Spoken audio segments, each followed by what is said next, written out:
आवाज़ विशेष कार्यक्रम में आपका स्वागत है।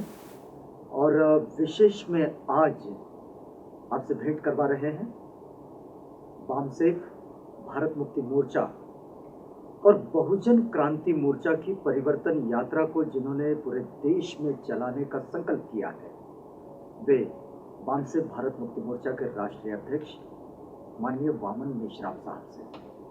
बड़ी व्यस्तता होती है, पूरे देश में काम है, देश में ही नहीं देश के बाहर भी जो इंटरनेशनल बुद्धिस्ट नेटवर्क है और जहां बहुजनवादी विचारधारा का काम होता है, वहां सब जगह में वामन मेश्राम साहब जाते हैं और इस पूरी विचारधारा को नेशनल और इंटरनेशनल फिनोमिना में स्थापित करने के लिए और उसको न्याय की प्रस्थापना के लिए, न्याय की प्रक्रिया में स्थापित करने के लिए उनका एक बड़ा योगदान जाता है। लेकिन इस वक्त आपको बताएं कि बड़ी चुनौतियां जो हम भारत के परिप्रेक्ष्य में देख रहे हैं, एक तो देख रहे हैं कि हम लोग भारत में जिस तरह का इस वक्त वातावरण है, उस वातावरण में जो समानता, स्वतंत्रता और भाईचारा और सामाजिक न्याय, इन मूल्यों का कितना अर्थ बचा हुआ है, इनकी चर्चा करेंगे आज वामन मेश्राम साहब से। सर, कार्यक्रम में आपका स्वागत है। धन्यवाद। एक बात यहाँ से शुरू करते हैं। 1990 में भारत ने नई आर्थिक नीति को शुरू किया और तब से आप पूरे देश में एक बात का जागरण करते रहे कि ये जो ग्लोबलाइजेशन है, ये जो प्राइवेटाइजेशन है, ये भारत को खत्म कर देगा और इसके लिए लोगों ने जागरूक होना चाहिए। लेकिन देखिए कि 25 साल का वक्त ये बीत गया। इस वक्त इवैल्यूएशन कैसा करते हैं आप इस पूरे ग्लोबलाइजेशन का, निजीकरण का, कि संसदीय लोकतंत्र किधर है अब? दो बातें खास तौर पर मैं बताना चाहता हूँ। एक, मैं पहले भी निजीकरण से सहमत नहीं था और आज भी मैं निजीकरण से सहमत नहीं हूँ। निजीकरण का समर्थन करने वाले जितने भी लोग हैं, उन्होंने निजीकरण लागू करके 25 साल हो गए, उसकी समीक्षा करनी चाहिए थी 25 साल की। उनको भी यकीन नहीं है कि हमने जिस मकसद के लिए निजीकरण शुरू किया था वो मकसद हम हासिल कर चुके हैं। अगर उनको ऐसा यकीन होता तो 25 साल के बाद इसकी समीक्षा करके श्वेत पत्र जाहिर करते कि हमने जो लक्ष्य रखे थे निजीकरण के वो पूरे हो गए हैं। उनको भी विश्वास नहीं है, मेरा तो है ही नहीं। दूसरी महत्वपूर्ण बात मैं आपको बताना चाहता हूं कि एक रूलिंग पार्टी बीजेपी है, एक कांग्रेस है। 99 में जो बारी-बारी से काम, हाँ, 99 में अटल बिहारी वाजपेयी प्रधानमंत्री बने। अगर आपको थोड़ा सा याद है, क्योंकि पत्रकारों को ज़्यादा याद रहता है, हम लोग तो ज़्यादा घूमते फिरते रहते हैं। तो 99, हाँ, हम लोग तो, मैं तो मूलतः ट्रेनर हूँ हमारे कैडर्स बिल्डिंग करने के लिए, तो मुझे सारी बातें याद रखना बहुत ज़रूरी होता है। 99 में अटल बिहारी वाजपेयी देश के प्रधानमंत्री बने तो 2004 में चुनाव हुआ और 2004 में पहली बार सारे देश भर में ईवीएम मशीन लाया गया। 99 के बाद 2004 में पहली बार ईवीएम मशीन लाया गया और ईवीएम मशीन लाने का श्रेय कांग्रेस को है। 82 में इंदिरा गांधी ने यह फैसला किया था, बहुत लोगों को पता नहीं है। 80 के दशक में जब यूरोप और अमेरिका ने ईवीएम मशीन पर पाबंदी लगाई तो इंदिरा गांधी ने एक डेलीगेशन यूरोप और अमेरिका भेजा था। अभिषेक मनु संघवी का नाम आपने सुना होगा, वो सुप्रीम कोर्ट के बड़े लॉयर हैं। उनके नेतृत्व में एक डेलीगेशन इसका अध्ययन करने के लिए भेजा गया था इंदिरा गांधी के द्वारा कि जाओ, यूरोप और अमेरिका ने ईवीएम मशीन पर पाबंदी क्यों लगाई। तो उन्होंने इंदिरा गांधी को रिपोर्ट दिया कि ईवीएम मशीन में घोटाले से चुनाव जीता जा सकता है, इस वजह से उन्होंने पाबंदी लगाई। तो इंदिरा गांधी ने फैसला किया ये मशीन हमारे लिए बहुत उपयोगी है और इस मशीन को लाया जाए। लेकिन उस वक्त लागू नहीं किया। मशीन लाई गई, मशीन लाने का निर्णय 82 में हुआ और 84 में केरला हाई कोर्ट ने इसके विरोध में निर्णय दिया, क्योंकि इसके समर्थन में पीपल्स रिप्रेजेंटेटिव एक्ट में कोई सुधार नहीं किया गया था, इसलिए ये गैर कानूनी है, ऐसा निर्णय केरला हाई कोर्ट में दिया। उसके बाद उन्होंने कानून में परिवर्तन किया। तो मेरे कहने का मतलब ये है कि सरकार अटल बिहारी की थी, मगर उनको ईवीएम मशीन में घोटाला करके चुनाव जीता जा सकता है ये मालूम नहीं था, ये कांग्रेस को मालूम था। इसलिए कांग्रेस ने 2004 का चुनाव, सरकार बीजेपी की थी, अटल बिहारी वाजपेयी प्रधानमंत्री थे, मगर कांग्रेस अपोजिशन में थी, फायदा उठाया ईवीएम का कांग्रेस ने, क्योंकि कांग्रेस को मालूम था इस घोटाले को कैसा किया जाए। 2004 और 2009 का चुनाव घोटाले से जीता गया कांग्रेस ने। इसका डाटा डॉक्टर सुब्रमण्यम स्वामी और जीवीएल नरसिंह राव, जो साउथ इंडिया के अभी बीजेपी के स्पोक्स पर्सन है, और उसको इस बख्शिश के तौर पर दोनों को राज्यसभा की मेंबरशिप नरेंद्र मोदी ने दी है। इसके लिए उन्होंने केस दायर किया डॉक्यूमेंट्री एविडेंस के आधार पर। जब ये मामला सारा का सारा नंगा होता हुआ दिखाई दिया, तो कांग्रेस ने ये सोचा कि ये बहुत खतरनाक मामला है, इसलिए कांग्रेस ने आरएसएस के साथ गुप्त समझौता किया कि हमने 2 बार घोटाला किया, 2 बार आप कर देना। 4 और 9 में हमने किया, 14 और 19 को आप कर देना। मगर इसके विरोध में कि हमने घोटाला करके चुनाव जीता, जो आपने सुप्रीम कोर्ट में सबूत दिया, इस सार्वजनिक मत होने देना और अडवाणी जी को रोक देना, नहीं तो उनको पदयात्रा निकालने की या यात्रा निकालने का बहुत ज़्यादा हुक्की है, अपने विदर्भ की भाषा में हुक्की है उनको, तो वो पदयात्रा पे या परिवर्तन यात्रा पे निकल जाएंगे तो कांग्रेस की लुटिया देश भर में डूब जाएगी। इसलिए अडवाणी जी को रोक देना, इस मुद्दे पर हमारा समझौता रहेगा कि 2 बार तुम घोटाला करके जीतो। सुप्रीम कोर्ट के ऑर्डर 8 अक्टूबर 2013 को थे, रिटर्न मेरे पास सबूत है कि ईवीएम मशीन को पेपर ट्रेल लगाकर चुनाव करना होगा। सुप्रीम कोर्ट का आदेश होने के बावजूद भी चुनाव आयोग ने, लेकिन उसके लिए तो आपने केस भी दायर किया था।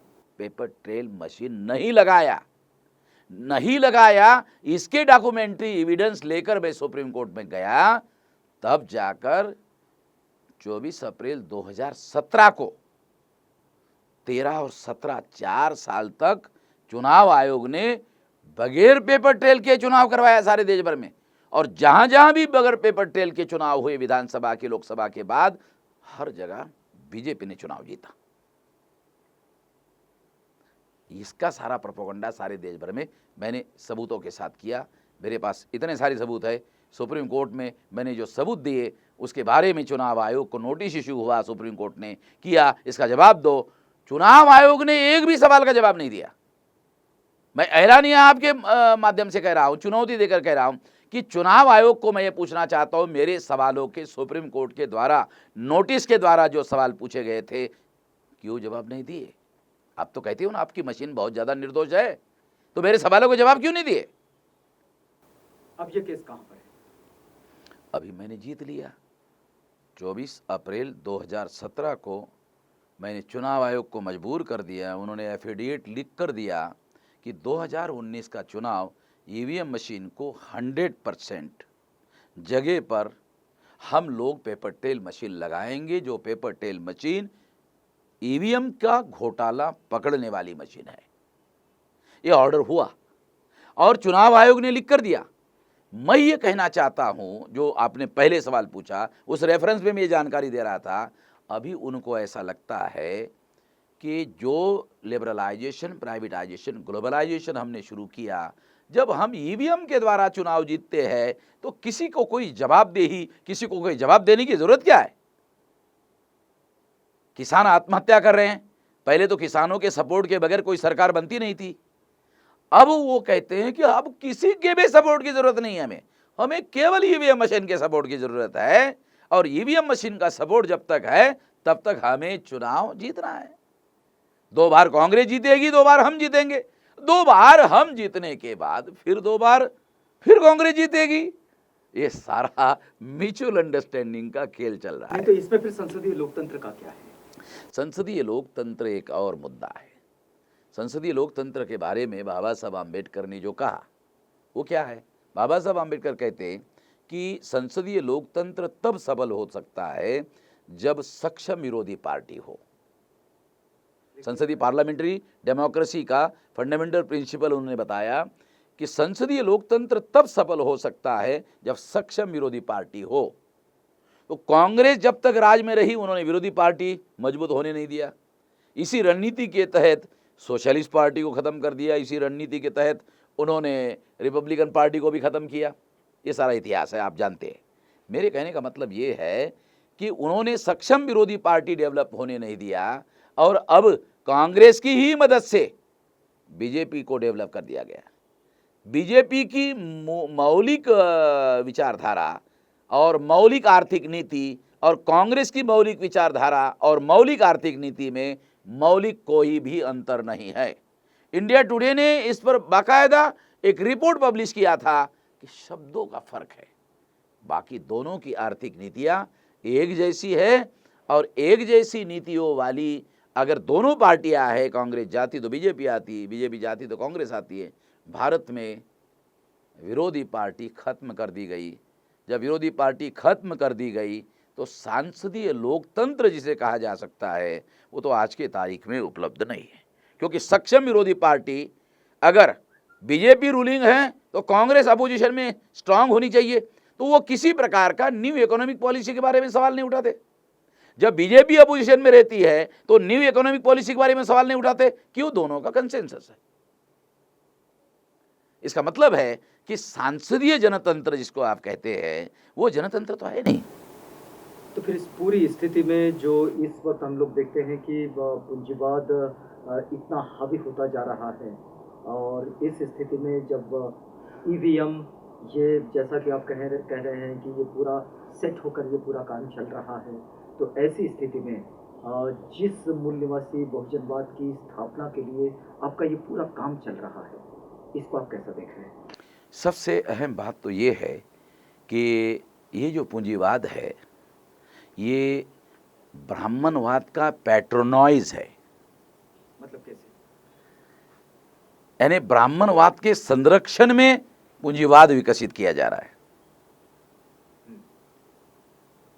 आपको थोड़ा सबूत बताता हूं। 2009 के चुनाव में 375 सीटों पर ब्राह्मणों की पार्टी का कब्जा था।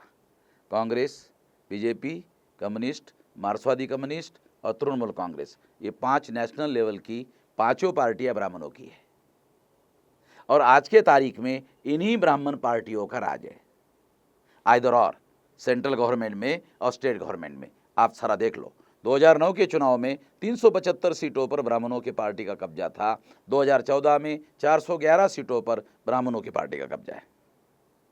तो इसका मतलब यह है कि ब्राह्मणवाद जो है इन्होंने न्यू इकोनॉमिक पॉलिसी लाई। इसलिए मैं कहता हूं कि न्यू इकोनॉमिक पॉलिसी ब्राह्मणवाद के द्वारा संरक्षित है। इसको अंग्रेजी में पैट्रोनाइजेशन कहा जा सकता है।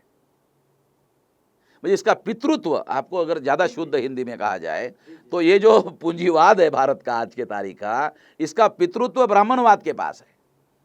नहीं तो इसको अंग्रेजी में पैट्रोनाइज कहते हैं। नहीं तो हम इसी स्थिति में जानना चाह रहे हैं कि जब ये स्थिति भारत की हम जो देख रहे हैं तो इसमें मूल निवासी बहुजनवाद को आप कहाँ पर देख रहे हैं? मतलब जिन मूल्यों के लिए आप इतनी मेहनत देश और विदेश में चलकर कर रहे हैं। मैं एक महत्वपूर्ण बात बताना चाहता हूँ जी। वो ये है, वर्ण सिस्टम में जिस ओबीसी को ब्राह्मण धर्म के लोग शूद्र मानते हैं और मनुस्मृति में ये लिखा हुआ है कि तेली का मुख देखने से ब्राह्मण का पूरा दिन खराब हो जाता है, उस तेली को ब्राह्मण ने प्रधानमंत्री क्यों बनाया, ये सवाल आप लोग नहीं पूछते। जिस तेली का ब्राह्मण ने मुख देख लिया तो उसका पूरा दिन खराब हो जाता है, आखिर वो कौन सी मजबूरी है ब्राह्मणों की कि उस तेली को देश का प्रधानमंत्री बना दिया और 2400 घंटे उसका मुख देख रहा है? आखिर क्या मजबूरी है? वो मजबूरी का कारण वामन मेश्राम है। हम लोगों ने ही, भारत में किसी ने भी नहीं, जनगणना का जो मामला है, जाति आधारित जनगणना का मामला है, ओबीसी के मुद्दों का मामला है, क्रीमी लेयर का मामला है, या इस संबंध में ओबीसी के जो मुद्दे हैं राष्ट्रीय एजेंडे पर लेने का काम हम ही लोगों ने किया। और इस वजह से इसे काउंटर करने के लिए ब्राह्मणवादी राजनीति को हमें काउंटर करने के लिए, ताकि ओबीसी का समर्थन हमें ना मिल सके, एक तो क्या आपको लगता है ओबीसी कि को देश का प्रधानमंत्री बनाना पड़ा। या हमारे अलावा कौन सी पार्टी है, हमारे अलावा कौन सा संगठन है जिन्होंने ओबीसी के मुद्दे को नेशनल लेवल पर हाईलाइट किया, उठाया, आंदोलन किया? है कोई पार्टी, है कोई संगठन? अगर हमारे अलावा कोई संगठन ही नहीं है तो दूसरे संगठन को काउंटर करने के लिए नरेंद्र मोदी को प्रधानमंत्री बनाया। अडवाणी को डिनाई किया, आरएसएस ने वेटो पावर का इस्तेमाल किया, जो पितृपुरुष है आज के बीजेपी का। बीजेपी अटल बिहारी वाजपेयी ने नहीं बनाई, अडवाणी ने बनाई। सुषमा स्वराज का दावा था प्रधानमंत्री पद का, आरएसएस ने वेटो पावर का इस्तेमाल करके गोवा कॉन्क्लेव में नरेंद्र मोदी के समर्थन में अपनी ताकत डाली कि हट जाओ तुम, नरेंद्र मोदी ही प्रधानमंत्री पद का कैंडिडेट होगा। आखिर वो क्या मजबूरी है ब्राह्मणों की? वो कौन सी मजबूरी है कि एक ओबीसी को प्रधानमंत्री बनाने की मजबूरी क्या है? कौन सी शक्तियां हैं भारत में? आप बोल रहे हैं कि आप जो जिसके लिए लड़ाई लड़ रहे हैं उसका क्या हो रहा है? अरे हमारी वजह से नरेंद्र, ऐसा माना जाए कि बहुजनवादी आंदोलन ने जिन मुद्दों को लेकर काम किया वो मुद्दे आज उस खेमे में हैं। नेशनल एजेंडे पर आने को आए, और ये वजह थी, आपने ध्यान नहीं दिया। पार्लियामेंट 3 दिन बंद हुई जब मैंने 2009 में जयपुर के राष्ट्रीय अधिवेशन में जाति आधारित गिनती के मुद्दे को राष्ट्रीय स्तर पर चर्चा में लिया, और 2010 के जनवरी में जब हमने इसके लिए सारे देश भर में जागरण शुरू किया तो अप्रैल महीना आते आते संसद का 3 दिन अधिवेशन बंद हो गया। जाति आधारित जनगणना का मुद्दा तो हमने उठाया ना, तो पार्लियामेंट बंद किसने किया? शरद यादव ने, मुलायम सिंह यादव ने, लालू यादव ने, गोपीनाथ मुंडे ने। इसी वजह से उस आदमी को जान गंवानी पड़ी, गोपीनाथ मुंडे को। एक बड़ी वजह है बहुत सारी वजहों में, तो ये एक बड़ा कारण है जिसकी बदौलत संसद 3 दिन बंद हो गई। 3 दिन बंद होने की वजह से मनमोहन सिंह को संसद को आश्वासन देना पड़ा। आश्वासन देने के बावजूद भी जनगणना नहीं हुई। जनगणना रोकने के लिए मनमोहन सिंह को और ब्राह्मण लॉबी को प्रणब मुखर्जी को मैदान में उतारना पड़ा, और प्रणब मुखर्जी ने आश्वासन दिया जनगणना का और 2000 करोड़ रुपया सैंक्शन भी किया, मगर बाबा रामदेव को और अन्ना हजारे को दिल्ली के मैदान में उतार कर फिर भ्रष्टाचार के मुद्दे को नेशनल एजेंडे पे लाया। जाति आधारित जनगणना के मुद्दे को काउंटर करने के लिए अन्ना हजारे को और बाबा रामदेव को मामला उठाया गया और उसको काउंटर किया गया। ये तो हम लोगों ने उठाया, इस वजह से ये सब उनको करना पड़ा। आप कह रहे हैं कि आप जिस मुद्दों के लिए लड़ाई लड़ रहे हैं वो कहाँ है? अरे हमारी वजह से तो मैंने शासक वर्ग को संकट में डाला हुआ है। आज भी आपके जानकारी के लिए थोड़ा बता दूं, अब एक किताब आरएसएस की मेरे पास आई है, आप तक नहीं आई होगी। उसमें लिखा है वामसेप पर कड़ी निगरानी रखी जाए। आपने नहीं पढ़ा होगा। आरएसएस के डॉक्यूमेंट्री एविडेंस में क्या वजह है? ये लिखा हुआ है, ऐसा तो आज तक किसी के बारे में नहीं लिखा। मैंने तो कभी ये नहीं कहा, उल्टा मैं ये कहता हूं Congress is a more danger than BJP. मैंने तो बीजेपी को मोर डेंजर नहीं कहा, मैंने कांग्रेस को मोर डेंजर कहा। तो आरएसएस को मिर्ची कैसे लग गई मुझे समझ में नहीं आई। मैं तो बीजेपी को मोर डेंजर नहीं कहा, मैंने कांग्रेस को मोर डेंजर कहा, तो मिर्ची आरएसएस को क्यों लगी मुझे समझ में नहीं आया। तो मैं ये सारी बातें बहुत बारीकी से समझता हूँ, जानता हूँ, क्योंकि वो सारे के सारे म्यूचुअल अंडरस्टैंडिंग में राजनीति करने वाले लोग हैं, उनको मालूम है। दूसरी बात, अभी पूना में जनता सहकारी बैंक है आरएसएस की, उसका मैनेजर है, उसके पास एक मराठा आदमी लोन लेने के लिए गया, तो उसने उसको कहा, जानते हो आरएसएस का सबसे बड़ा दुश्मन कौन है आज की तारीख में? कहा कि नहीं, आरएसएस का पहले नंबर का दुश्मन वामन मेश्राम है। उसने कहा वामन मेश्राम कौन है? बोले तुम वामसेप का नहीं जानते? वामसेप का नेशनल प्रेसिडेंट है। वो बैंक से बाहर निकला और पूना में ढूंढने लगा ये वामसेप कौन चलाता है। तो ढूंढते ढूंढते वो हमारे कार्यकर्ता के पास पहुंच गया सचिन बंसोड़े के पास, और सचिन बंसोड़े को कहा कि ऐसा ऐसा मुझे जानकारी मिली है, क्या बात है? अब उसको तो कुछ पता है नहीं, वो जो आदमी है उसको तो पता नहीं है। 2-3 बार तो मध्य प्रदेश में मेरे ऊपर हमले हुए आरएसएस के लोगों के। फिर पता नहीं किसी को, झाबुआ में मेरे पर हमला हुआ, अभी भी हमारा केस चल रहा है। मेरे कहने का मतलब ये है कि आज शासक वर्ग अगर थोड़ा बहुत संकट में फंसा हुआ है, बहुत ज़्यादा नहीं है, तो उसके लिए मैं एक वजह हूँ। एक बात दूसरे लोगों को शायद समझ में नहीं आता होगा, इसको हम मगर मुझे थोड़ा सा समझ में आता है। थोड़ा सा और आगे लेकर चलते हैं। हमारा कहने का मतलब ये था कि जब हम लोग बहुजनवाद के साथ और मूल निवासी बहुजनवादी थ्योरी के साथ जब हम लोग आगे बढ़ते हैं, और इस वक्त में बहुजन क्रांति मोर्चा एक परिवर्तन यात्रा के साथ अभी तो महाराष्ट्र में था, और उसके बाद वहीं पर एक ऐलान भी हुआ था कि अभी परिवर्तन यात्रा ये पूरे देश में भी होगी। हाँ। कैसा आपने इवैल्यूएट किया इस पूरे महाराष्ट्र में जब आप परिवर्तन यात्रा को लेकर चले? नहीं, पहला मुद्दा तो ये था परिवर्तन यात्रा निकालने का। उसका कारण था कि भीमा कोरेगांव में सरकार प्रायोजित हिंसा की गई, फसाद करवाया गया, और उसके लिए संभाजी भिड़े और एक बोटे को, मिलिंद एक बोटे का सरकार के समर्थन से इस्तेमाल किया गया। क्योंकि वो सरकार के समर्थन से थे और उसके बावजूद भी वो उनको अरेस्ट नहीं कर रहे थे, इसलिए हम लोगों ने, एक मकसद था कि उनको अरेस्ट किया जाए, उनके ऊपर सारी कार्रवाई किया जाए, इसके लिए हमने एक परिवर्तन यात्रा निकाली। दूसरे, हमारे पास बहुत सारे मुद्दे हैं, जो मुद्दे हमारे पर्चे में हमने उठाए हैं। जैसे प्राइवेटाइजेशन की वजह से जो रिजर्वेशन हम लोगों को दिया गया था, वो पूरी तरह से खत्म हो गए। उसका तो अर्थ नहीं है। अर्थहीन हो गया। मतलब प्राइवेटाइजेशन में रिजर्वेशन है नहीं, और जो गवर्नमेंट में रिजर्वेशन है वहाँ नौकरियाँ निकलना बंद हो गई, तो reservation as good as null and void हो गई। तो ऐसे बहुत सारे मुद्दे हमने लिए। शेड्यूल कास्ट के मुद्दे थे, शेड्यूल ट्राइब के मुद्दे थे, नॉमिडिक ट्राइब के मुद्दे थे। जैसे नॉमिडिक ट्राइब है, शेड्यूल कास्ट और शेड्यूल ट्राइब की तरह नॉमिडिक ट्राइब के ऊपर एट्रोसिटीज़ होती है। तो हमने मुद्दा डाला कि SC ST का जो प्रोटेक्शन है एट्रोसिटीज़ का, वो प्रोटेक्शन नॉमिडिक ट्राइब के लोगों को भी डाला जाए, उनको कवर दिया जाए। अभी धुलिया में जिस तरीके से उन लोगों को मारा गया, जिंदा मार दिया गया, केवल शक के आधार पर कि ये चोरी कर रहे, 5 लोगों को या 4 लोगों को मार दिया गया। तो एट्रोसिटीज़ का कवर, एट्रोसिटी प्रिवेंशन एक्ट का कवर SC ST के साथ नॉमिनेटेड ट्राइब को भी मिलना चाहिए। सामाजिक न्याय के तहत OBC को रिजर्वेशन दिया गया, मोस्ट बैकवर्ड क्लासेस के लोगों को कोई फायदा ही नहीं। क्रीमी लेयर की वजह से मंडल कमीशन 25 साल हो गए, 2.4% लागू हुआ।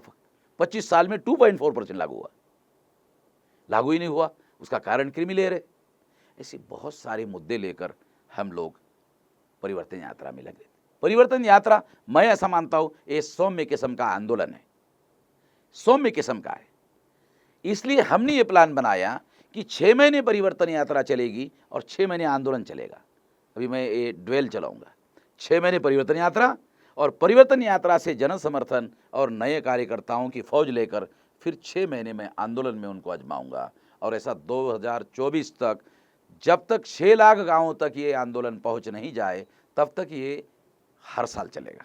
क्या इसके रिफ्लेक्शन में अगर देखा जाए तो इस समय जो मराठा आरक्षण का मुद्दा आगे बढ़ रहा है, और मराठा समुदाय ने जिस तरह से एक हिंसक एजिटेशन जो हुए हैं उनकी ओर से, आपको क्या लगता है, इसको कैसे इवैल्यूएट कर रहे हैं आप? क्रांति मोर्चा, मेरा ऐसा मानना है कि मराठा क्रांति मोर्चा में शेड्यूल कास्ट, शेड्यूल ट्राइब का जो एट्रोसिटी एक्ट का मुद्दा इंक्लूड किया गया था, उसके पीछे RSS का रोल था। RSS ने मराठा क्रांति मोर्चा में उन मुद्दों को डाला था। उसके पीछे RSS की रणनीति थी, BJP की रणनीति थी। वो रणनीति क्या थी? रणनीति ये थी कि मराठा और SC ST लोगों का झगड़ा कराया जाए। झगड़ा करने से क्या होगा? SC ST मराठा पार्टियों को वोट देना बंद कर देंगे, मराठा विरोधी हो जाएंगे। अभी RSS के लोगों ने दूसरा प्लान बनाया कि मराठा लोगों को आरक्षण के लिए, उग्र आंदोलन के लिए उकसाया जाए, इसलिए 85,000 नौकरियों का सोचा छोड़ा। इससे मराठा नौजवानों के अंदर ये भावना पैदा हो गई कि ये हमको आरक्षण देने के पहले ही 85,000 नौकरियां इन्होंने ऐलान किया और इसमें हमको कुछ भी मिलने वाला नहीं है। तो इस वजह से मराठा के लोग जो है ज्यादा गुस्से में आकर आंदोलन शुरू करेंगे। तो सरकार ने प्लान बनाकर मराठा लोगों को उकसाया। दूसरा, मेरा ऐसा मानना है, मेरे पास ऐसी बहुत सारी जानकारियां है, उपलब्ध जानकारी है, उसके आधार पर बोल रहा हूं, आरएसएस के समर्थक लोगों ने बहुत सारी जगह गाड़ियां जलाई। वो मराठा लोग नहीं थे, मराठा क्रांति मोर्चा के लोग नहीं थे, आरएसएस के सपोर्ट लोगों ने ऐसा किया। उसके पीछे मकसद क्या था? उसके पीछे मकसद ये था कि ये आंदोलन उग्र होना चाहिए। जब गाड़ियां जलाई जाएगी तो अखबार में ज्यादा खबरें आएगी उग्रता की, और ज्यादा उग्रता की खबरें आएगी उतनी ज्यादा उग्र प्रतिक्रिया ओबीसी पर होगी। ओबीसी को ऐसा लगेगा अगर मराठा को आरक्षण दिया तो ओबीसी का आरक्षण खतरे में पड़ जाएगा। तो बीजेपी का और आरएसएस की रणनीति यह है कि मराठा का आंदोलन उग्र करवाया जाए ताकि ओबीसी के ऊपर प्रतिक्रिया हो, और ओबीसी प्रतिक्रिया में बीजेपी के समर्थन में खड़ा हो जाए। आरएसएस बीजेपी मराठा लोगों को आरक्षण देने वाले नहीं है। मैं आपको मौलिक कारण बताता हूं। क्या स्टेट गवर्नमेंट मौलिक कारण बताता हूं। एक, आर्थिक आधार पर रिजर्वेशन का संविधान में प्रावधान नहीं है, जैसा सरकार कह रही है। दूसरी बात, एक सिंगल कास्ट को, मराठा जाति को आरक्षण दिया जा सकता है ओबीसी में डालकर, मगर इसके लिए ओबीसी तैयार नहीं है। अगर ऐसा कर दिया जाता है तो सारे के सारे ओबीसी का मराठा क्रांति मोर्चा की तरह आंदोलन शुरू हो जाएगा, और उस आंदोलन को बीजेपी और आरएसएस वाले हवा देंगे कि तुम आंदोलन खड़ा करो, तुमको पैसा चाहिए, तुमको मीडिया चाहिए, तुमको पब्लिसिटी चाहिए, क्या चाहिए, हेलो करो। वो सारा देंगे इसलिए क्योंकि 2019 के चुनाव में वही ओबीसी के जो लोग हैं, मराठा हमको वोट देने वाले नहीं है, शिवसेना बीजेपी के साथ समझौता करने वाली नहीं है, इसलिए बीजेपी 19 में चुनाव जीतेगी कैसे? ओबीसी को मराठा के विरोध में भड़काना होगा। ओबीसी ज्यादा उग्र आंदोलन करेगा तो ओबीसी प्रतिक्रिया में बीजेपी के समर्थन में सरकेगा। आपको याद होगा, धनगर को आदिवासी से लड़ाया, आदिवासी से धनगर को लड़ाया, दोनों को नहीं दिया। अभी भी ऐसे ही मराठा को देंगे देंगे कहेंगे। आज का स्टेटमेंट आपने फडणवीस का नहीं पढ़ा? नवंबर तक मिलेगा, दिसंबर में चुनाव घोषित हो जाएगा। इसका मतलब यह है कि ये डिले करने के पीछे चुनाव आचार संहिता घोषित करते ही फडणवीस बोलेगा भी क्या करे। नहीं, लेकिन जब इसका कोई संवैधानिक प्रोविजन है ही नहीं तो फिर ये होगा नहीं, और फिर सरकार कहे जा रही है कि वो ये कर लेगी, तो आपको क्या लगता है ये सिर्फ देखो, पॉलिटिकल जो लोग हैं उनको इस बात के लिए कम से कम इतना काम करना पड़ता है कि लोग अगर हमारा समर्थन नहीं कर रहे हैं तो कम से कम विरोध में ना जाए। बयान देने को कितना खर्चा आता है? खर्चा तो पेपर वालों को आता है, खर्चा तो आपको मीडिया वालों को आता है, खर्चा बयान देने वालों को आता है क्या? अब वामन मिश्राम को कोई खर्चा आ रहा बयान देने का? खर्चा तो आप लोगों को आ रहा है। तो फडणवीस ने बयान दे दिया, दे देंगे, अब उसको थोड़ी खर्चा आ रहा है। मेरे कहने का मतलब यह है कि आर्थिक आधार पर दिया नहीं जा सकता, सिंगल मराठा जाति को आरक्षण दिया नहीं जा सकता। अगर मराठा को ओबीसी में इंक्लूड करके आरक्षण दिया गया तो ओबीसी वर्सेस मराठा का झगड़ा बीजेपी वाले खुद ही लगा देंगे। तो फिर उपाय क्या है? तो मैंने कोल्हापुर में इसका उपाय बताया। उपाय ये बताया, मराठा का आरक्षण के लिए आंदोलन अकेले थोड़ी चल रहा है महाराष्ट्र में, सारे नॉर्थ इंडिया में मराठा समकक्ष जो जाट जाति है उसका आंदोलन चल रहा है। गुजरात में लेवा कड़वा पटेल हैं जो मराठा समकक्ष हैं, उनका आरक्षण के लिए आंदोलन चल रहा है। महाराष्ट्र में मराठा का आरक्षण के लिए आंदोलन चल रहा है। साउथ इंडिया में कम्मा लोगों का चल रहा है। तो मैं ऐसा मानता हूं कि ये जितनी ब्राह्मण क्षत्रिय वैश्य जातियां छोड़कर सारी की सारी जातियां चुन रहा है, शेड्यूल कास्ट, शेड्यूल ट्राइब और नॉमिनेटेड ट्राइब छोड़कर। शेड्यूल कास्ट बाबा साहब अम्बेडकर कहते outcast, schedule tribe outcast, nominated tribe outcast. Outcast शब्द का अर्थ है वर्ण बाह्य जातियां, वर्ण व्यवस्था के बाहर के लोग। ओबीसी के लोग ब्राह्मण धर्म के अनुसार शूद्र है। Schedule caste, schedule tribe, schedule caste, schedule tribe, nominated tribe शूद्र नहीं है। शेड्यूल कास्ट तो अछूत है, शेड्यूल ट्राइब तो आदिवासी है, और नॉमिनेटेड ट्राइब भटके विमुक्त है। ये तो किसी भी मापदंड में, समाजशास्त्र के मापदंड में ये शूद्र नहीं है। शूद्र ओबीसी जातियां है ब्राह्मण धर्म के अनुसार, इन ओबीसी जातियों में महाराष्ट्र में मराठा को एक्सक्लूड किया, जबकि कालेलकर कमीशन में शामिल थे। लेवा कड़वा पटेल ये भी एक्सक्लूड कर दिए गए, जाट को एक्सक्लूड किया गया, कम्मा को एक्सक्लूड किया गया। मगर अगर केयरफुली समाजशास्त्र का अध्ययन करो तो आपको पता चलेगा वर्ना सिस्टम में ये सारी की सारी जातियां शूद्र है। कम से कम अम्बेडकराइट लोगों को इतनी समझदारी होनी चाहिए कि ये सारी जातियां शूद्र है। हुए तो शूद्रा पढ़ने वाले जो लोग हैं उन लोगों को ये बात समझ में आएगी, ये सारी जातियां शूद्रा है। मगर ब्राह्मणों ने अपने पॉलिटिकल मकसद के लिए इनमें से एक आदमी को मुख्यमंत्री बनाया, तो कहा कि नहीं ये आगे बढ़ गई है, अब इसको रिजर्वेशन नहीं मिल सकता। 1952 में जो कालेलकर कमीशन बना उसमें कुणबी के साथ मराठा लिखा हुआ है, मेरे पास डॉक्यूमेंट्री एविडेंस है। मराठा जो है ये कुणबी का समकक्ष है, कारण जो आज इसको मराठा कहा जाता है ये ओरिजिनली कुणबी है। मेरे पास डॉक्यूमेंट्री एविडेंस है। जितने तमाम पश्चिम महाराष्ट्र में मराठा है, तमाम लोगों के घरों में जो परचेस खरीदी पावती बनाते हैं ना, उसके पुराने डॉक्यूमेंट अगर अंग्रेजों के समय के निकालो, सारी खरीदी पावतियों में कुणबी लिखा हुआ है। ज्योतिराव फुले जब समाधि ढूंढने के लिए गए थे ना रायगढ़ पर, जब वो उतरे नीचे तो जो गांव का ग्राम जोशी ब्राह्मण था ना, तो ज्योतिराव फुले को क्या कहता है, त्या कुणबटाची पूजा करायला गेला होतास। छत्रपति शिवाजी महाराज को कुणबट कह के गाली दिया था जोशी ने, यह रिकॉर्ड है ज्योतिराव फुले की किताब में। जिसको आज मराठा कहा जाता है वो ओरिजिनली कुणबी है। मैंने तो बहुत सारे मराठा लोगों को कहा कि एक 5 लाख लोगों की रैली निकालो, ये 57 रैली निकाला ना, छोड़ो इसका कोई फायदा नहीं है। एक 5 लोगों की रैली निकालो और घोषित करो आज से हम मराठा नहीं है, हम सब कुणबी है, तो आपको सरकार से झगड़ा करने की जरूरत नहीं है। कुणबी के नाम पर मराठा लोगों को रिजर्वेशन लागू है, काय झंझट करने की जरूरत नहीं है। मैंने इतना समझाया, केवल एक काम करना है कि आज से हम मराठा नहीं है, घोषित करते हैं आज से हम कुणबी है ही है, हो गया। सरकार से झगड़ा करने की जरूरत नहीं, अपने आप समस्या खत्म। चलिए इस पूरी पॉलिटिक्स में एक पॉलिटिकल बात आपसे ये भी करना चाह रहे हैं कि हाल ही में एक बात रह गई है, आपने पूरी नहीं करनी दी कि जितने जातियों को एक्सक्लूड किया गया वो सारे जातियों का एक समूह बनाया जा सकता है, और समूह बनाकर इन जातियों को अलग सेपरेट रिजर्वेशन दिया जा सकता है। एक को नहीं दिया सकता, सारे लोगों की एक लिस्ट बनाई जा सकती है ऑल इंडिया में, और उसका भी एक लिस्ट बनाकर एक शेड्यूल बनाओ, उस शेड्यूल का नाम रखो एबीसी। अब बोलेंगे एबीसी का क्या मतलब है, ओबीसी तो है, एबीसी का क्या मतलब है, ओबीसी होने की वजह से एबीसी बनाना पड़ रहा है। एबीसी का मतलब एडिशनल बैकवर्ड क्लास, हो गया खत्म, है ही है वो, और वो किया जा सकता है, कुछ भी किया जा सकता है। जो आर्टिकल 15(4) 16(4) में बस संशोधन कर दो, हो गया।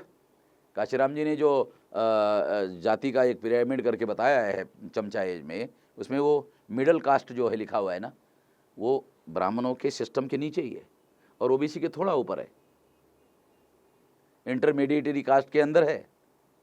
जिसको मैंने एबीसी कहा उसको काशीराम जी ने इंटरमीडिएटरी कास्ट कहा, मगर है वो शूद्रा।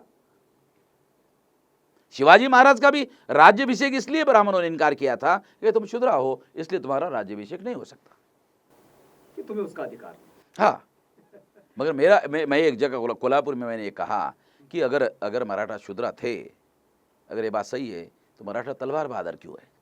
तो मैंने उसका एक हिस्टोरिकल जवाब दिया था, मराठा का तलवार बहादुर होने का हिस्टोरिकल सबूत ये है कि मराठा सभी के सभी नाग लोग हैं, मराठा सभी के सभी नाग लोग हैं। मराठा के अंदर मोरे नाम का जो सरनेम आता है ये मौर्य का अपभ्रंश है, मोरे, मौर्य, मोरे अपभ्रंश है। और आज भी तुम गांव में जाओ, मराठा जाति के लोगों का बहुत सारी जगह जो नाग है ये उनका कुल दैवत है। आपको पता है प्रवीण गायकवाड़ के घर के सामने नाग मंदिर है, और ये जो ज्योतिराव फुले के आंदोलन में जेधे जवड़कर था ना, जेधे के घर के सामने बड़ा मंदिर है और उस मंदिर का नाम है नाग मंदिर, उसका कुल दैवत वो नाग है। आपने महाराष्ट्र का सबसे बड़े इतिहासकार का नाम सुना? राजवाड़े। राजवाड़े कहता है ये सारे महाराष्ट्र की स्थापना नाग लोगों ने की। अगर महाराष्ट्र की स्थापना नाग लोगों ने की तो उसमें प्रमुख मराठा है, उन भी है, और ये उनका है। तो रियलिटी है। मगर इनके मार्शल होने की वजह, क्षत्रिय होना और मार्शल होने में अंतर है। ब्राह्मण धर्म के अनुसार शूद्र को तलवार हाथ में धरने का अधिकार नहीं है, मगर नाग के हाथ में तो तलवार थी। मौर्य साम्राज्य बगैर तलवार से थोड़ी स्थापित हुआ, ये तो तलवार के बल पर स्थापित किया गया, इसलिए परंपरा से उनके घर में तलवार थी। ब्राह्मण धर्म के अनुसार तो तलवार आ नहीं सकती, परंपरा से उनके घर में तलवार थी। महारों के नाग होना ये उनके सबसे ज़्यादा मार्शल होने का सबूत है। दुनिया के इतिहास में कभी कोई नाम सुना आपने कि जो 90% महार जो थे, जो भीमा कोरेगांव में, उन्होंने 28,000 पेशवाओं को ख़त्म किया? ऐसा कोई इतिहास है दुनिया में? है कोई इतिहास? 500 लोगों ने, 500 में 90% महार थे, और भी थे, भटके हुए मुक्तिबाती के थे, ओबीसी के थे, मराठा भी थे उसमें, मगर 90% मार थे। तो ये भी तो नाग थे, ये तो बाबा साहब अम्बेडकर ने प्रूव किया हुआ है, तो ये भी मार्शल थे। ये मार्शल होने का सबसे बड़ा सबूत है कि उन्होंने 28,000 पेशवा ब्राह्मणों का परास्त किया था। ये तो इतिहास है, जिसका हमने 200 सालाना कार्यक्रम किया तो ब्राह्मणों को बहुत मिर्ची लग गई थी। चलिए, एक बात इस पूरे इसमें मैं ये भी जानना चाह रहा हूँ कि अभी एक बड़ा राजनीतिक घटनाक्रम जो देखा है हमने, जो इस मूल निवासी बहुजनवादी राजनीतिक आंदोलन से जुड़ा हुआ मिला है, जिस बहुजन मुक्ति पार्टी के आप मार्गदर्शक रहे हैं, उस बहुजन मुक्ति पार्टी को लोकतांत्रिक जनता दल में विलय कर दिया गया। कैसा देख रहे हैं इस पूरे घटनाक्रम को? क्या बहुजन मुक्ति पार्टी और उसका काम और उसका पूरा जो कार्यकर्ताओं का जो पूरा एक समूह है, ये पूरा अब लोकतांत्रिक जनता दल का हिस्सा होगा, या फिर इस पूरे घटनाक्रम को आप कैसे देख रहे हैं? देखो, बहुजन मुक्ति पार्टी को हमने मुद्दा आधारित समर्थन दिया था, और मुद्दा आधारित समर्थन हम लोकतांत्रिक जनता दल को देंगे। हमारे मुद्दे मानेंगे, हम समर्थन देंगे, नहीं मानेंगे, हम किसी के साथ बंधे हुए नहीं हैं। हम अपने समाज के साथ बंधे हुए हैं, हम अपने मकसद के साथ बंधे हुए हैं, हम अपने उद्देश्य के साथ बंधे हुए हैं। हम किसी के बंधुआ मजदूर नहीं हैं। लेकिन आपने लोकतांत्रिक जनता दल को चुना क्यों? लोकतांत्रिक जनता दल में बहुजन मुक्ति पार्टी के लोगों ने विलीन कर दिया, तो हमारा ऐसा मानना है कि आज के परिप्रेक्ष्य में ये निर्णय सही है, क्योंकि अकेले शेड्यूल कास्ट के लोग ब्राह्मणों के रणनीति का मुकाबला नहीं कर सकते, अकेले ओबीसी के लोग ब्राह्मणों के रणनीति का मुकाबला नहीं कर सकते। अगर शेड्यूल कास्ट, शेड्यूल ट्राइब और बैकवर्ड क्लासेस का ध्रुवीकरण करवा कर अगर ब्राह्मणों की रणनीति का मुकाबला करना है, तो मैं ऐसा मानता हूं कि उन लोगों ने सही फैसला किया है। ऐसा कहा जा सकता है कि इस ध्रुवीकरण से मुकाबला करने की स्थिति में पहुंच जाएंगे। कम से कम बौद्धिक रूप से ऐसे कहा जा सकता है कि जिस तरह से ब्राह्मणों ने एक ओबीसी के आदमी को प्रधानमंत्री बनाकर उसके कंधे पर ब्राह्मणवाद की तलवार रखी और उनके माध्यम से ब्राह्मणवाद को डोमिनेट करने की कोशिश कर रहे हैं, तो उसको काउंटर करने के लिए अगर पॉलिटिकल पार्टी के लोगों ने ये सोचा कि हमको भी मिलजुल कर ये लड़ाई लड़नी होगी, आइसोलेशन में हम ये लड़ाई नहीं लड़ सकते, अगर बहुजन मुक्ति पार्टी के लोगों ने ऐसा सोचा, तो मैं ऐसा मानता हूं कि उन्होंने सही सोचा है। उनको सही सोचने के लिए मैं धन्यवाद देता हूं, और आने वाले समय में अगर वो हमारे मुद्दों को उठाएंगे तो हम उनका भी समर्थन करेंगे। आपको क्या लगता है कि आने वाले समय में ये लोकतांत्रिक जनता दल जो है, क्या देश में अपने आप को उभारेगा, या फिर सिर्फ नॉर्थ में ये काम करना चाहे? नहीं, देशव्यापी उनको काम करना चाहिए, और देशव्यापी काम करते तो अच्छी बात है, क्योंकि बामसेफ का और भारत मुक्ति मोर्चा हमारा तो 539 जिलों में, ये पूरा देश में काम 539 जिलों में है।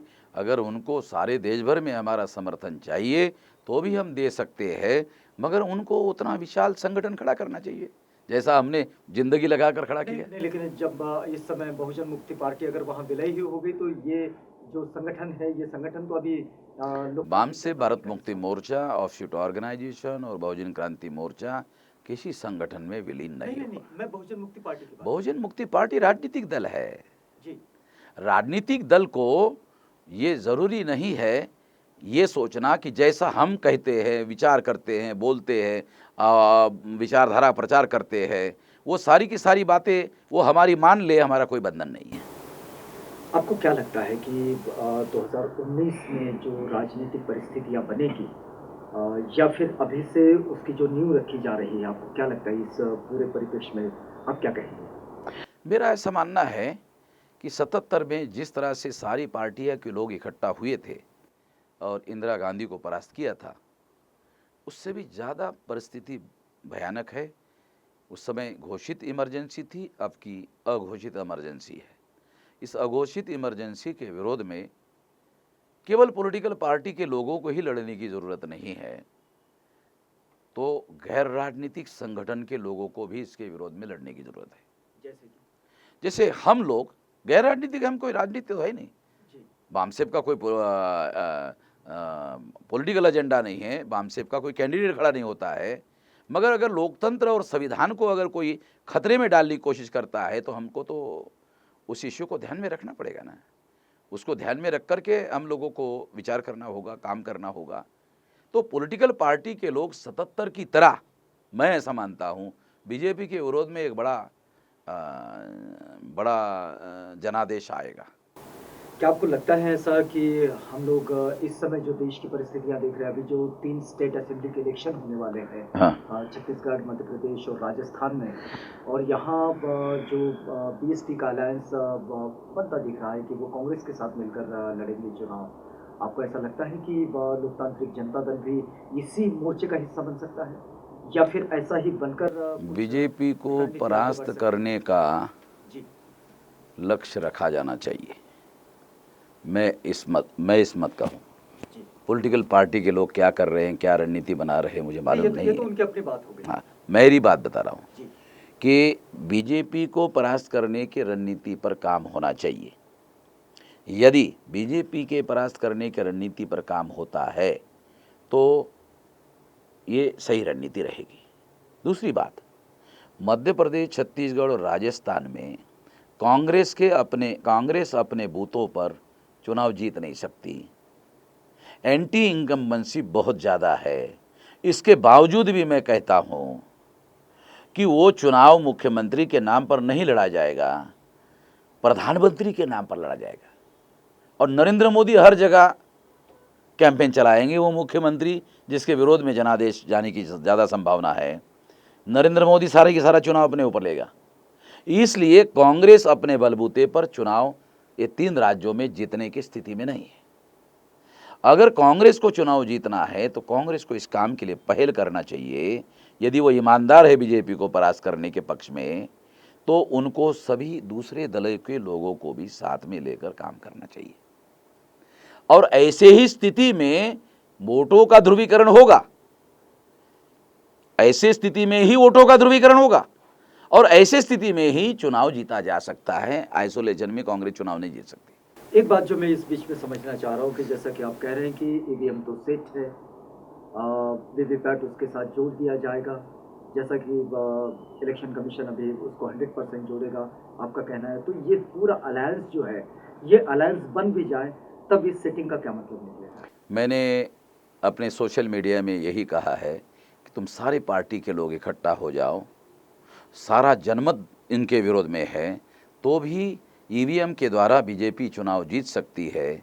इसलिए तुम जो अपने पार्टी के एग्जीक्यूटिव कमेटी में रेजोल्यूशन पास कर रहे हो बैलेट पेपर का, ये रेजोल्यूशन पास करने से चुनाव आयोग आपकी बात मानने वाला नहीं है।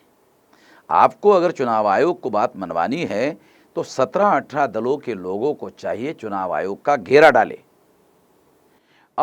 डाले और अपने आप को अरेस्ट करवा ले। जब ऐसी उग्र कार्रवाई सारे विरोध पार्टी की तरफ से होगी तो जनता के अंदर बहुत बड़े पैमाने पर इनका समर्थन खड़ा हो जाएगा और इससे चुनाव आयोग पर इतना भारी दबाव बन जाएगा कि उनको फौरी तौर पर बैलेट पेपर के बारे में सोचना पड़ेगा, नहीं तो बहुत बड़ा आंदोलन देश भर में शुरू हो सकता है।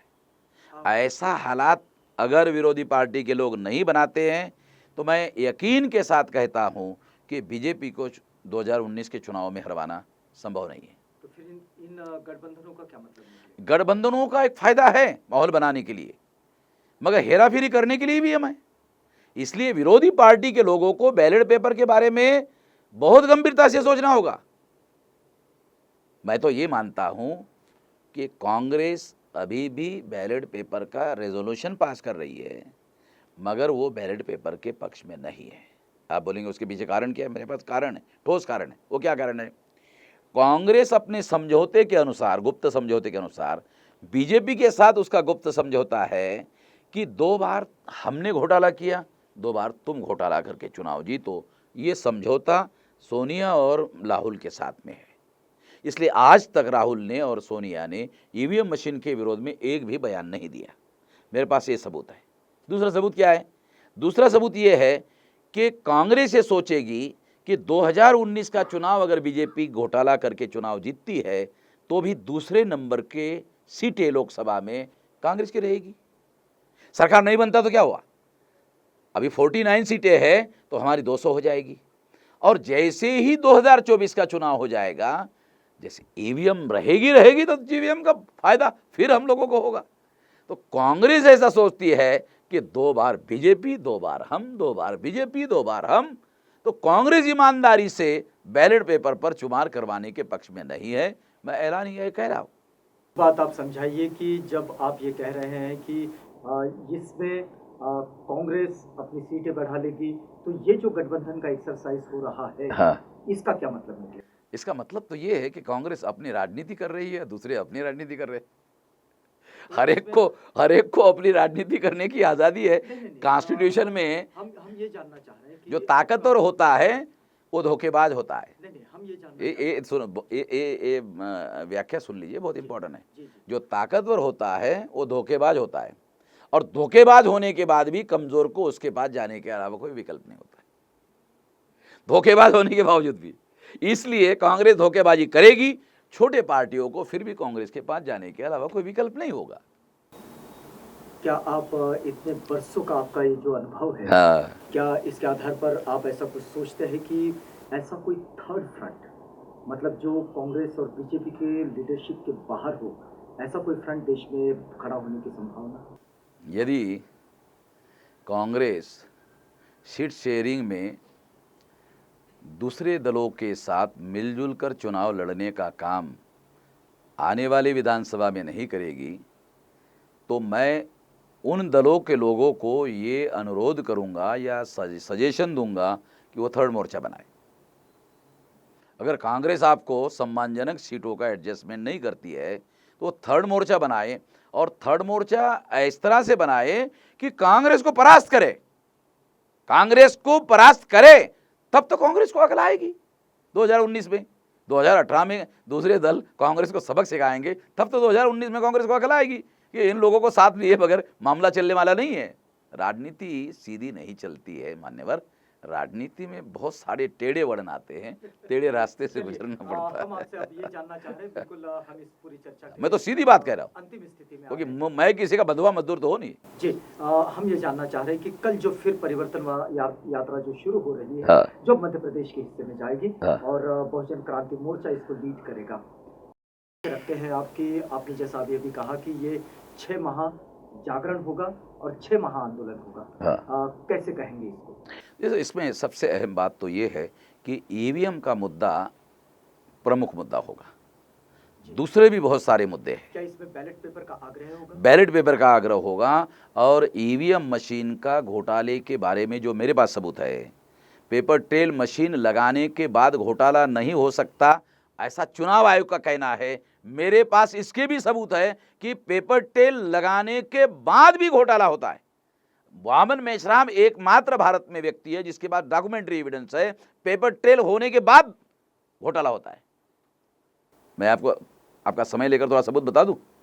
अमरावती में प्रोफेसर रानी एमएलए के चुनाव लड़ रहे थे, तो वो जिस बूथ पर वोट डालने के लिए गए वहाँ ये मशीन लगी थी, पेपर ट्रेल। जब काउंटिंग हुआ, वो गए, उसके कार्यकर्ता गए, उसकी बीवी गई, उसके सपोर्टर गए, उसके रिश्तेदार गए। उस बूथ पर जब काउंटिंग हुआ 0 वोट निकला। उसने कहा मेरे रिश्तेदार ने मुझे वोट नहीं दिया, मेरे कार्यकर्ता ने वोट नहीं दिया, मेरे बीवी ने भी मुझे वोट नहीं दिया, ये मानने के लिए मैं तैयार हूँ। मगर मैं प्रोफेसर हूं, इतना गधा नहीं हूं कि अपने आप को वोट नहीं डालूं। मेरा एक तो वोट निकाला होता। पेपर ट्रेल मशीन लगी होने के बावजूद भी एक वोट भी उसको नहीं निकाला गया। इसका मेरे पास डॉक्यूमेंट्री एविडेंस है। चुनाव आयोग के अधिकारी ने मुझे लिख कर दिया, जीरो निकला करके। मैंने सुप्रीम कोर्ट में दिया। ये पेपर ट्रेल होने के बावजूद भी घोटाला होता है। क्यों?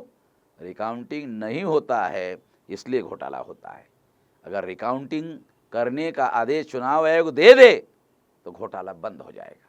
इसके लिए मैं अभी 10 तारीख तक मेरी केस सुप्रीम कोर्ट में चली जाएगी, आने वाली 10 तारीख। हाँ, उसमें चुनाव आयोग ने, भारत सरकार ने, लॉ मिनिस्टर ने जो 3 रूल बनाए, ये 3 रूल की वजह से रिकाउंटिंग नहीं होती है। सुप्रीम कोर्ट के आदेश का उल्लंघन करने वाले रूल चुनाव आयोग ने बनाए, भारत सरकार ने बनाए, लॉ मिनिस्टर ने बनाए। ये सुप्रीम कोर्ट के आदेश का उल्लंघन है, ये मौलिक अधिकार का उल्लंघन है। इसकी वजह से घोटाला होता है। इसके बावजूद भी ये रूल बनाए गए और ऑल पार्टी मीटिंग में इसको अप्रूवल नहीं है।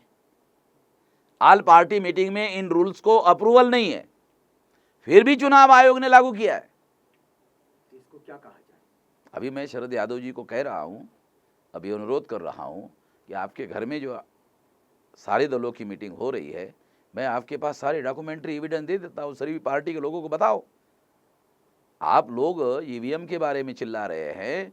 अभी ईवीएम को घोटाला करने से रोका जा सकता है पेपर ट्रेल से, मगर तब रोका जा सकता है जब ये रूल स्क्रैप कर दिए जाए। अगर किसी को भी रिकाउंटिंग करने की मांग करने का अधिकार रख दिया जाए और कोई भी आदमी रिकाउंटिंग की मांग करे और रिकाउंटिंग हो तो ईवीएम के अंदर घोटाला होना बंद हो जाएगा। तो उससे बैलेट पेपर करने की भी जरूरत नहीं रहेगी। मतलब इस समय परिवर्तन यात्रा का ये बड़ा मुद्दा होगा, पहले नंबर का मुद्दा। दूसरे भी मुद्दे हैं, बहुत सारे मुद्दे, 24-25 मुद्दे, बड़े बड़े मुद्दे। मतलब जो शेड्यूल कास्ट के है, शेड्यूल ट्राइब के है, ओबीसी के है, नॉमिनिक टाइप के है, माइनर मुसलमानों के है, मॉब लिंचिंग के है, जो communal riots, communal violence protection act, जैसे SC ST को प्रोटेक्शन करने वाला एक्ट है, उस तरह का माइनॉरिटीज़ के लोगों को प्रोटेक्शन करने वाला एक्ट बनाया जाए। तमाम किस्म के मुद्दे हैं। क्या आपको लगता है कि इस बीच ये जो सामाजिक जागरण होगा परिवर्तन यात्रा के द्वारा, ये जो रिलीजियस माइनॉरिटीज़ है, जो पॉलिटिकल माइनॉरिटीज़ है, इन सारी माइनॉरिटीज़ को इकट्ठा करने का भी प्रोग्राम है? रिलीजियस माइनॉरिटीज़ को, पॉलिटिकल माइनॉरिटीज़ को नहीं। ब्राह्मण पॉलिटिकल माइनॉरिटी है, रिलीजियस माइनॉरिटी नहीं है। ब्राह्मण 3.5% है, ये पॉलिटिकल माइनॉरिटी है। रिलीजियस माइनॉरिटी मुसलमान है, सिख है, ईसाई है, बुद्धिस्ट है, जैन है, लिंगायत है। Religious minority. ब्राह्मण पॉलिटिकल माइनॉरिटी है, 3.5%। इनको हम साथ में नहीं ले रहे, हम इनको साथ में नहीं ले रहे। शेड्यूल कास्ट, शेड्यूल ट्राइब्स को, हाँ, उनको साथ में ले रही। उनके लिए तो ये हमारा सारा आंदोलन है।